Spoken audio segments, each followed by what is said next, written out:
morning students, a warm welcome to this recorded class.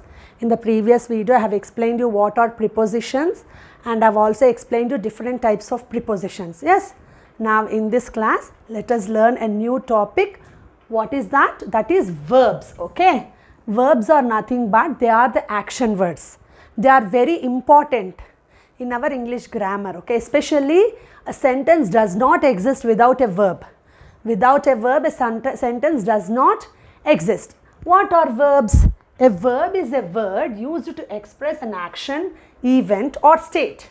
A verb is a word used to express an action, event or state.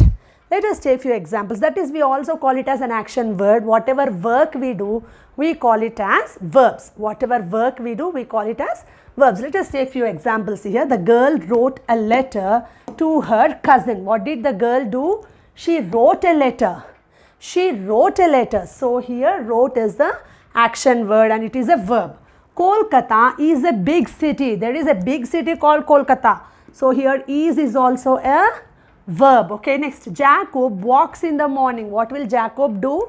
He walks in the morning. So walk is also an action word. Okay, see here what are these here. See here verbs. I have explained you what are verbs and examples I have given now. Each verbs will do different types of actions, like they play different role.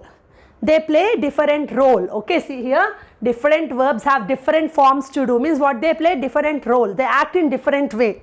Like here, if I take first doing verbs, whatever actions we do, we call it as doing verbs.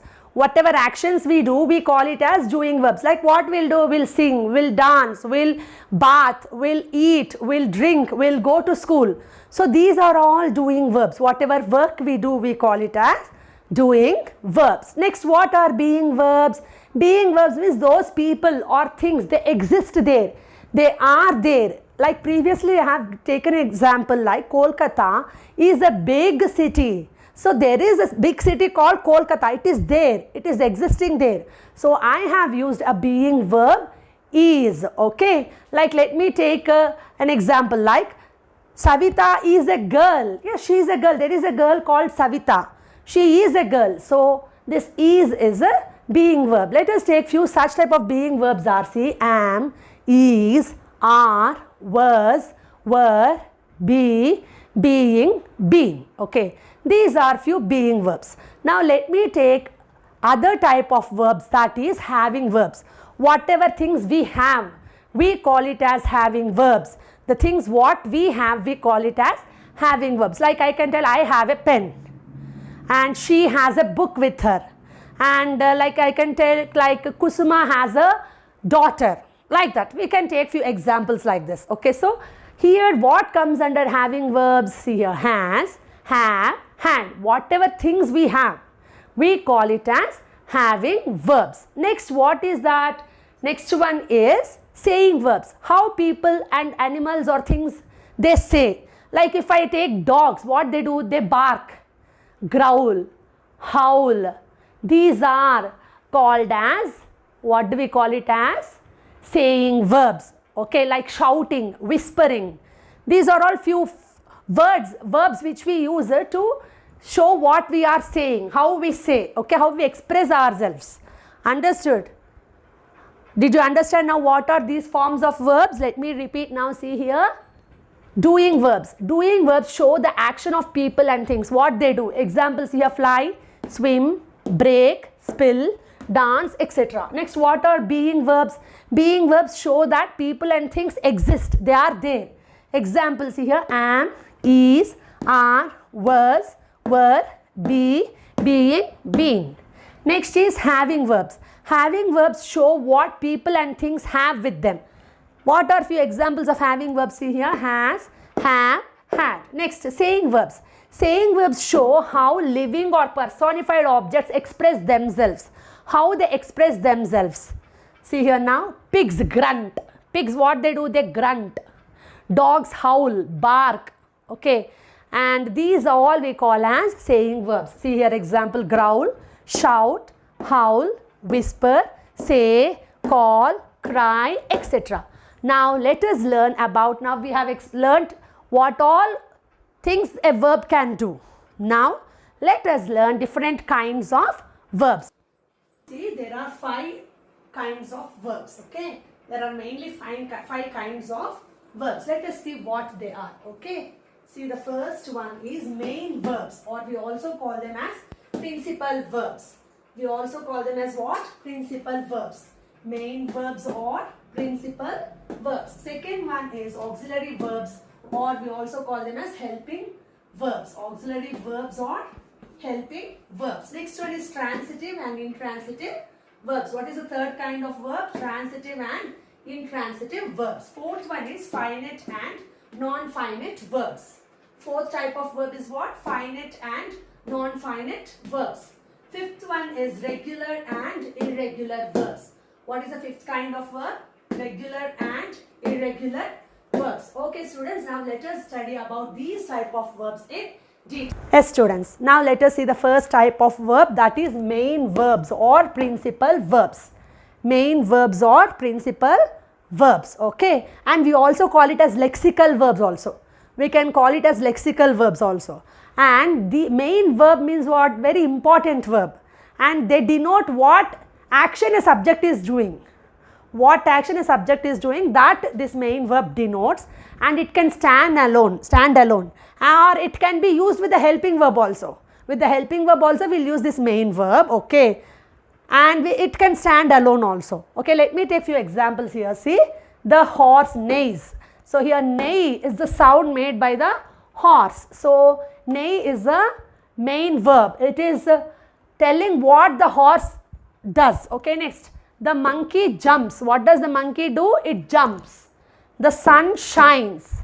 The sun, what does the sun do? It shines. See, these verbs show the action or state of being of the subject. They can stand alone or they can be used with a helping verb. Okay students, now let us see the next type of verb is auxiliary verbs or helping verbs. We also call them as helping verbs. In this only you have, see, helping means what? It takes the support of the main verb. Helping, in this word only you have the clue. Helping verbs or auxiliary verbs means what? They take the support of the main verb. They take the support of the main verb. Okay, they are used with present and past participles. Present participles or past participles to make a complete verb. To make a complete verb, they are used with present participles and past participles. Present participles means you will get here, see, I have given example, see, then you will know here. If we study this example, you will know here, see. We are eating dinner. We are eating dinner. This eating is present participle. Present participle means here eat is there, na? Eat plus ing. That is what base form of the verb plus ing. Eating. So this is present participle. Eating is present participle. If you add ing to the main verb, then that will be the present participle. We are eating dinner. Here are is a, what is are here? Are is a helping verb and eating is present participle.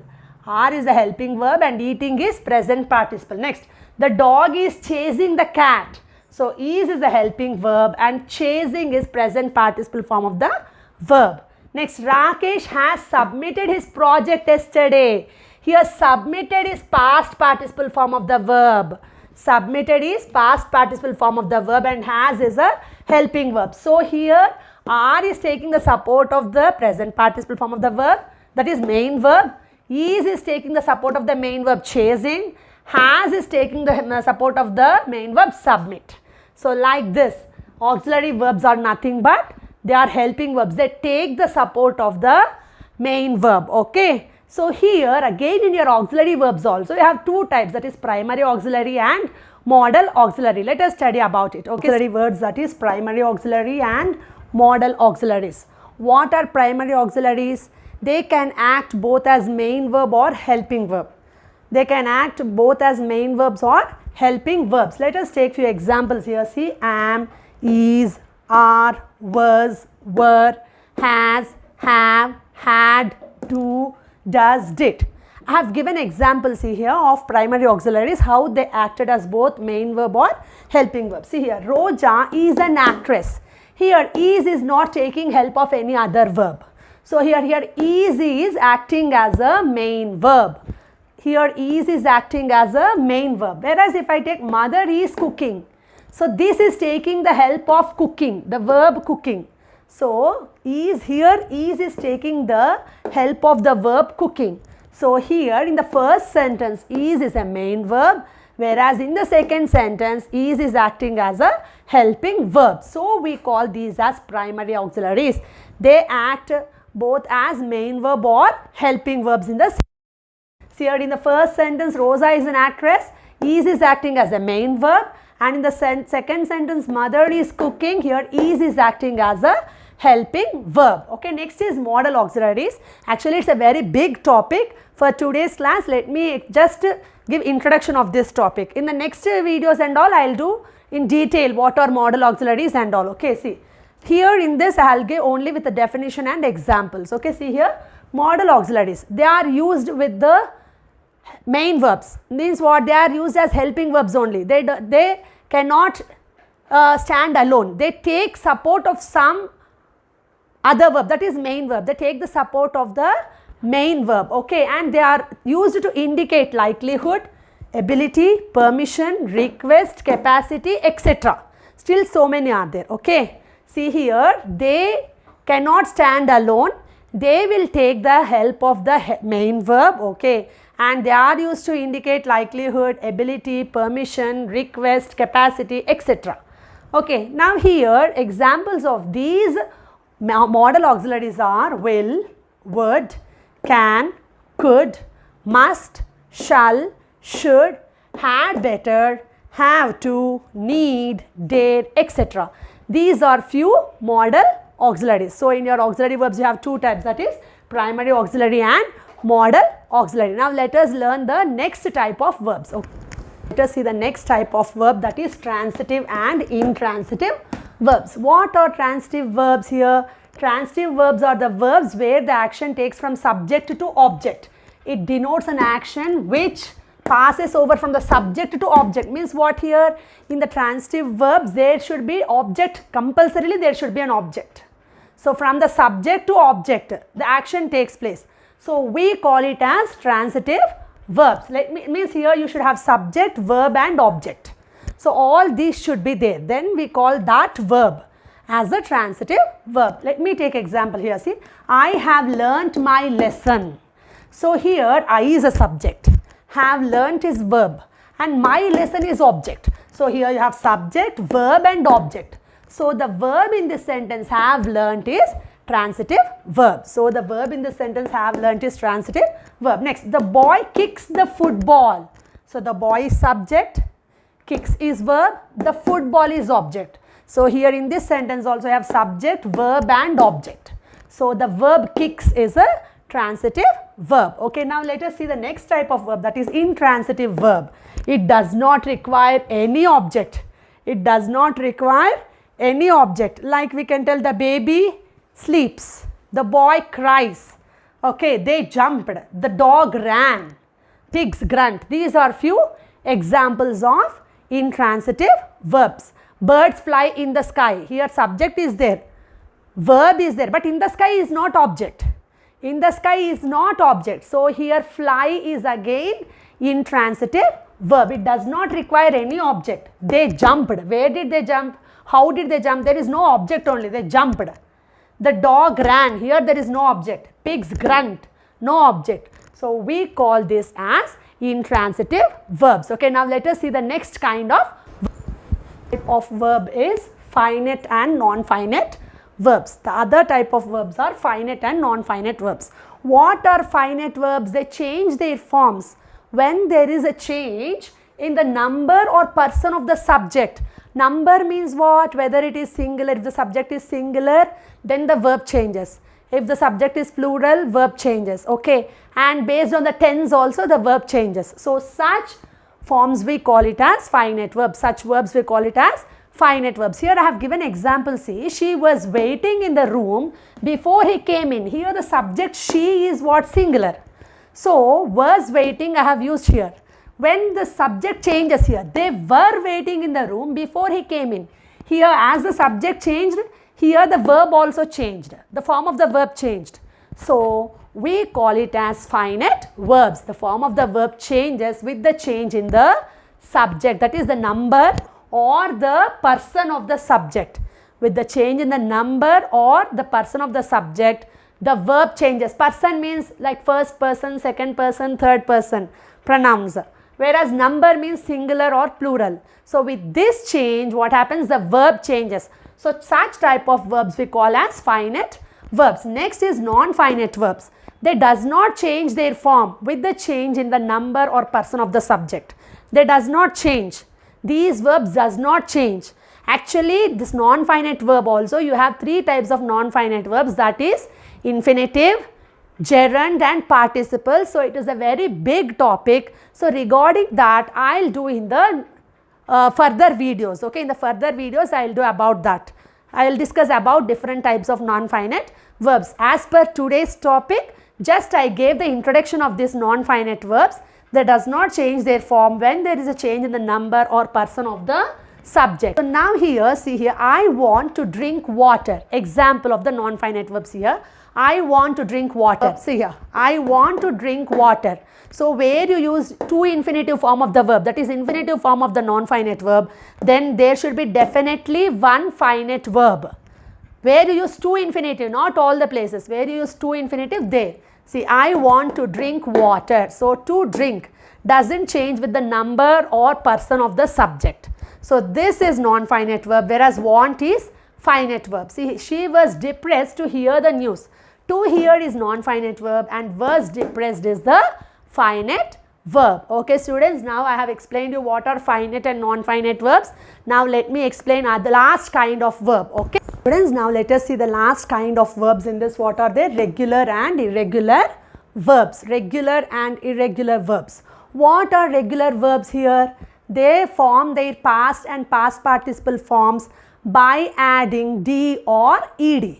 If we add D or ED to the base form of the verb, if you get the past and past participle form of the verb, then we call them as regular verbs. See here, walk, walked, walked. Here I have added ED here. Dance, danced, danced. Here also have added ED. Next here, heard, heard. So that is also a regular verb. Still we can tell that look, looked, looked, play, played, played, like that. Next is irregular verbs. They form their past and past participle form in different ways. They form their past and past participle form in different ways. In few irregular verbs, okay, you will have past form and past participle form same, but you won't add D or ED to the base form of the verb. Like I have taken here example, say sit, sat, sat. I didn't tell sit, sitted, sitted. Did I tell? No, na. Sit, sat, sat. In few verbs, if you take here sing, like here you will have past and past participle form entirely different. The base form of the verb is different, past form of the verb is different, and past participle form of the verb is different. So what you will get here? Sing, sang, sung. In few irregular verbs, all the three forms will be same. All the three forms will be same, like put, cut, cut, hit, like that. Here, okay, now let us take next one here. That is, in this any two form of the verbs will be same. Like if I take here, see, come, came, come. Come, came, come. So like this. So we call this as irregular verb. Okay students, thank you very much. With this I will end this class. Okay, thank you very much. We will continue with the new topic in the next video.